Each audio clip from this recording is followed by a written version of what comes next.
بسم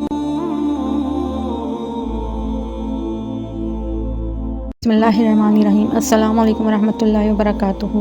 ناظرین، یہ ہے بغداد، 8ویں صدی کا بغداد، علم کا وہ شہر جہاں ہر گلی میں علم کی خوشبو بسی ہوئی تھی، جہاں محدثین، فقہاء اور مفسرین کی محفلیں سجتی تھیں۔ لیکن اسی شہر میں ایک یتیم بچہ بھی پروان چڑھ رہا تھا، جس سے دنیا ایک دن امام اہل سنت کے نام سے یاد کرے گی۔ بغداد میں ایک معزز عرب خاندان میں ایک بچے کی ولادت ہوئی۔ اس کا نام رکھا گیا احمد، لیکن قسمت نے ابتدا ہی میں ایک آزمائش لکھ دی۔ اس کے والد کا انتقال اس وقت ہو گیا جب احمد ابھی بہت چھوٹے تھے۔ یتیمی کا سایہ سر سے اٹھ گیا تھا، مگر ایک عظیم ماں کی تربیت ان کے ساتھ تھی۔ وہ راتوں کو اپنے بیٹے کو تہجد کے لیے جگاتی، نماز کی محبت پیدا کرتی اور علم حاصل کرنے کی ترغیب دیتی تھیں۔ ناظرین، بچپن ہی سے احمد خاموش طبیعت، نہایت باحیا اور سچے تھے۔ جب دوسرے بچے کھیل میں مصروف ہوتے، احمد قلم اور کتاب کے ساتھ بیٹھے ہوتے۔ قرآن کریم حفظ کیا، عربی زبان سیکھی، پھر دل میں ایک ہی خواہش جاگی، مجھے رسول اللہ صلی اللہ علیہ وآلہ وسلم کی احادیث جمع کرنی ہے۔ یہی شوق ان کی پوری زندگی کا مقصد بن گیا۔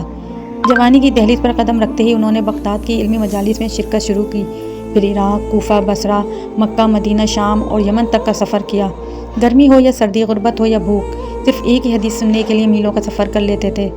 جی ہاں، کہا جاتا ہے کہ انہوں نے 10 لاکھ سے زائد روایات میں سے تحقیق و جانچ کے بعد اپنی مشہور کتاب المسند میں تقریباً 30,000 احادیث جمع کی، جو آج بھی حدیث کی عظیم ترین کتابوں میں شمار ہوتی ہے۔ بغداد کی ایک علمی مجلس سامنے عظیم فقہ امام محمد بن ادریس شافعی رحمۃ اللہ علیہ تشریف فرما ہے۔ احمد خاموشی سے بیٹھ کر ہر بات لکھ رہے ہیں۔ امام شافعی ان کی ذہانت، اخلاص اور حافظے سے بہت متاثر ہوئے۔ یہ شاگرد بعد میں اسلامی فقہ کی تاریخ کا ایک روشن باب بن گئی۔ راوی لکھتے ہیں، یہ تو صرف آغاز ہی تھا، ابھی وقت آنے والا تھا جب یہی نوجوان عالم عباسی خلافت کے طاقتور حکمرانوں کے سامنے کھڑا ہوگا، کوڑے برسیں گے، قید ہوگی، مگر احمد بن حنبل کے لبوں سے حق کا کلمہ نہیں بدلے گا۔ قدیم بغداد کی گلیاں، صبح کی اذان، طلبہ کی کتابیں اٹھائے مدارس کی طرف جا رہے ہیں۔ راوی لکھتے ہیں کہ ایک نوجوان جس کے ہاتھ میں نہ تلوار تھی نہ اقتدار، بلکہ صرف قلم، دوات اور حدیث رسول صلی اللہ علیہ وآلہ وسلم سے محبت تھی۔ وہ میلوں کا سفر کرتا، بھوک برداشت کرتا، لیکن ایک صحیح حدیث کے لیے کبھی ہمت نہیں ہارتا تھا۔ جی ہاں ناظرین، 17 برس کی عمر میں امام احمد رحمۃ اللہ علیہ نے علم حدیث کو اپنی زندگی کا مقصد بنا لیا تھا۔ وہ بغداد کی ہر علمی مجالس میں حاضر ہوتے، ہر استاد سے ادب کے ساتھ علم حاصل کرتے اور ہر روایت کو پوری احتیاط سے لکھتے۔ جلد ہی بغداد ان کے لیے چھوٹا محسوس ہونے لگا۔ انہوں نے فیصلہ کیا کہ جہاں بھی علم ملے گا وہ وہاں جائیں گے۔ امام احمد رحمۃ اللہ علیہ نے عراق، کوفہ، بصرہ، مکہ، مدینہ، یمن اور شام تک طویل سفر کیے۔ اس زمانے میں نہ ریل تھی، نہ گاڑی، نہ آرام دہ راستے، گرمی کی تپتی ریت، سرد راتیں، بھوک اور پیاس، لیکن ان کی زبان پر صرف ایک ہی دعا ہوتی، اے اللہ مجھے رسول اللہ صلی اللہ علیہ وآلہ وسلم کی صحیح احادیث محفوظ کرنے کی توفیق عطا فرما۔ بعض اوقات کئی دن صرف ایک محدث سے ایک حدیث سننے کے لیے سفر کرتے تھے۔ امام احمد رحمۃ اللہ علیہ نے اپنے زمانے کے بڑے محدثین سے علم حاصل کیا تھا۔ یہ مشہور اساتذہ میں امام عبد الرحمن بن مہدی، امام وقیل بن الجراح، امام یحییٰ بن سعید القطان اور امام شافعی رحمۃ اللہ علیہ شامل تھے۔ جب امام شافعی رحمۃ اللہ علیہ بغداد آئے تو امام احمد رحمۃ اللہ علیہ نے ان کی مجلس میں باقاعدگی سے شریک ہوتے اور امام شافعی فرمایا کرتے تھے کہ میں نے عراق میں احمد حنبل سے زیادہ فقیہ، زیادہ پرہیزگار اور زیادہ علم والا شخص نہیں دیکھا تھا۔ امام احمد رحمۃ اللہ علیہ صرف بڑے عالم ہی نہیں تھے، بے مثال زاہد بھی تھے۔ کئی مرتبہ ایسا ہوتا کہ گھر میں کھانے کو بہت کم ہوتا، مگر وہ کبھی کسی حاکم یا امیر کے سامنے ہاتھ نہیں پھیلاتے۔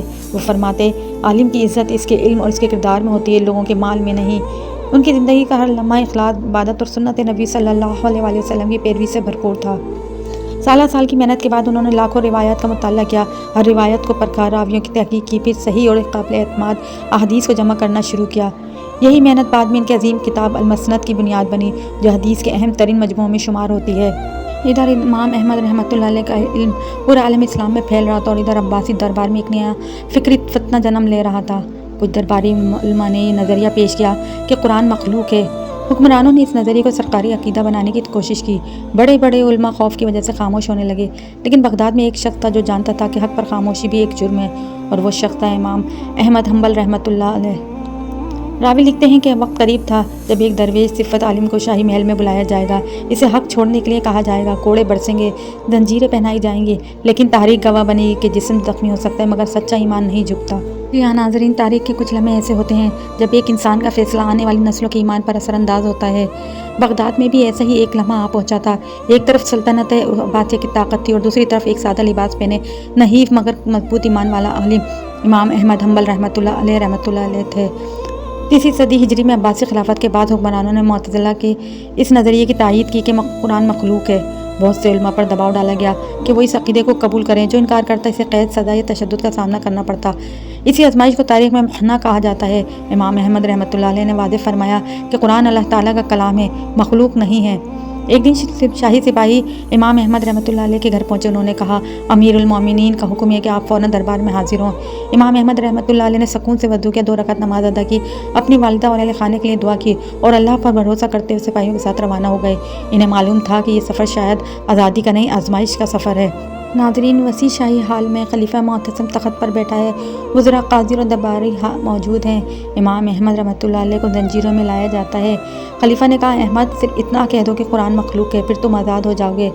امام احمد رحمۃ اللہ علیہ نے نہایت اطمینان سے جواب دیا، مجھے اللہ کی کتاب یا رسول اللہ صلی اللہ علیہ وسلم کی سنت سے اس بات کی کوئی دلیل دکھا دیجیے، میں قبول کر لوں گا۔ پورا دربار خاموش ہو گیا، کسی کے پاس قرآن و سنت سے ایسی دلیل نہیں تھی۔ خلیفہ نے غصے میں حکم دیا، کوڑے مارو۔ جلاد آگے بڑھا، پہلا کوڑا، دوسرا، تیسرا۔ ہر ضرب کے ساتھ جسم لہو لہان ہوتا گیا، مگر زبان پر وہی کلمات تھے۔ روایت میں آتا ہے کہ انہیں شدید کوڑے مارے گئے، یہاں تک کہ وہ بے ہوش ہو گئے، لیکن اپنے موقف سے پیچھے نہیں ہٹے۔ انہیں جیل میں ڈال دیا گیا، زخموں سے چور جسم، لیکن راتوں کو نماز، دعا اور قرآن کی تلاوت جاری رہی۔ قید خانے میں بھی لوگ ان سے علم حاصل کرنے آتے اور وہ صبر، توکل اور استقامت کا درس دیتے تھے۔ بغداد کے لوگوں کو جب امام احمد رحمۃ اللہ علیہ پر ہونے والے ظلم کی خبر ملی تو ہر طرف افسوس کی لہر دوڑ گئی۔ لوگ ان کے لیے دعائیں کرنے لگے۔ ان کی استقامت نے لاکھوں مسلمانوں کے دلوں میں حق کی محبت کو مزید مضبوط کر دیا تھا۔ وقت گزرتا گیا، حکمران بدلے اور آخرکار محنہ کا سلسلہ ختم ہوا اور امام احمد رحمۃ اللہ علیہ کو عزت احترام کے ساتھ رہا کر دیا گیا۔ جس شخصیت کو خاموش کرانے کی کوشش کی گئی تھی وہ پہلے سے بھی زیادہ عزت اور عظمت کے ساتھ امت کے سامنے کھڑی تھی۔ ان کے کوڑے جسم پر لگے تھے مگر فتح ایمان کی ہوئی تھی، قید جسم کو ملی تھی مگر آزاد حق ہوا۔ امام احمد حنبل رحمۃ اللہ علیہ نے ثابت کر دیا کہ سچا عالم وہ نہیں جو حکمرانوں کو خوش کرے، بلکہ وہ ہے جو اللہ کی رضا کے لیے ہر آزمائش کو برداشت کرے۔ امام احمد حنبل رحمۃ اللہ علیہ کی زندگی کا یہ حصہ اسلامی تاریخ کی عظیم ترین آزمائشوں میں سے ایک ہے۔ کوڑوں کی مہار اب ختم ہو چکی تھی، قید کے دروازے بند ہو چکے تھے، مگر امام احمد رحمۃ اللہ علیہ کی زندگی کا اصل نشانہ بھی باقی تھا۔ وہ تلوار سے نہیں بلکہ قلم سے امت کی رہنمائی کر رہے تھے۔ امام احمد حنبل رحمۃ اللہ علیہ نے اپنی پوری زندگی میں لاکھوں احادیث کا مطالعہ کیا، سخت تحقیق کی اور جانچ کی۔ بعد میں انہوں نے اپنے شہرہ آفاق کتاب المسند مرتب کی۔ اس کتاب میں تقریباً 30,000 سے زائد احادیث جمع کی گئی ہیں، جنہیں صحابہ کرام رضی اللہ تعالیٰ عنہ کی روایت کے مطابق ترتیب دیا گیا ہے۔ بعد کے محدثین بھی اسی کتاب کو حدیث کے اہم ترین ذخائر میں شمار کیا ہے۔ امام احمد رحمۃ اللہ علیہ فرمایا کرتے تھے کہ اگر کسی مسئلے میں لوگوں کو قرآن و سنت مل جائے تو اس کو مضبوطی سے تھام لینا چاہیے۔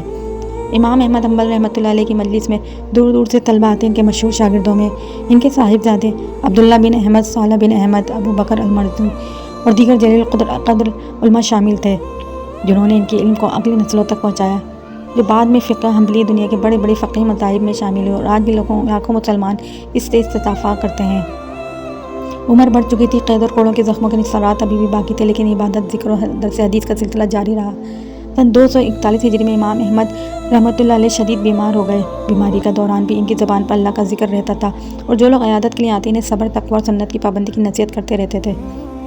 جمعہ 12 ربیع الاول سن 241 ہجری کو بغداد میں اس عظیم امام نے اپنے خالق حقیقی سے ملاقات کی۔ خبر پھیلتی بغداد غم میں ڈوب گیا، بازار بند ہونے لگے، گھروں سے لوگ نکل آئے، ہر شخص اپنے محبوب امام کی آخری زیارت کرنا چاہتا تھا۔ امام احمد حنبل رحمۃ اللہ علیہ کا جنازہ اسلامی تاریخ کا سب سے بڑے جنازوں میں شمار کیا جاتا ہے۔ مورخین لکھتے ہیں کہ لاکھوں افراد جنازے میں شریک ہوئے، بے شمار لوگوں نے اس موقع پر اللہ کی طرف رجوع کیا، توبہ کی اور اس عظیم امام کے اخلاص اور استقامت کو خراج عقیدت پیش کیا۔ یہ صرف ایک عالم کا جنازہ نہیں تھا، یہ حق، علم اور استقامت کے ایک عہد کو الوداع کہنے کا منظر تھا۔ امام احمد بن حنبل رحمۃ اللہ علیہ نے ہمیں صرف کتابیں نہیں دیں، انہوں نے یہ سکھایا ہے کہ علم عمل کے بغیر ادھورا ہے۔ قرآن اور سنت کو ہر حال میں مضبوطی سے تھامنا چاہیے۔ حق بات پر ثابت قدم رہنا ہی مومن کی شان ہے۔ دنیا کی طاقت ختم ہو جاتی ہے مگر اخلاص اور سچائی ہمیشہ زندہ رہتی ہے۔ آج 1200 برس کے بعد بھی ان کا نام عزت، علم اور استقامت کی علامت ہے۔ کوڑے مارنے والی تاریخ کے اوراق میں گم ہو گئے، لیکن کوڑے کھانے والے آج بھی کوڑوں دلوں میں زندہ ہے۔ محلات مٹی میں مل گئے مگر ایک سادہ لباس والے عالم کا نام قیامت تک علم کے آسمان پر روشن رہے گا۔ جی ہاں، یہ تھے امام احمد بن حنبل رحمۃ اللہ علیہ، جنہوں نے اپنے کردار سے ثابت کیا کہ سچائی کو قید نہیں کیا جا سکتا اور حق کی آواز کبھی خاموش نہیں ہوتی۔ اللہ تعالیٰ امام احمد بن حنبل رحمۃ اللہ علیہ پر اپنی بے شمار رحمتیں نازل فرمائے اور ہمیں بھی قرآن و سنت پر اسی استقامت کے ساتھ چلنے کی توفیق عطا فرمائے، آمین۔ اگر آپ کو امام احمد حنبل رحمۃ اللہ علیہ کی عظیم سیرت پسند آئی ہو تو ویڈیو کو لائک کریں، اپنے دوستوں کے ساتھ شیئر کریں اور ہمارے چینل حدیث ہیروز کو سبسکرائب کریں۔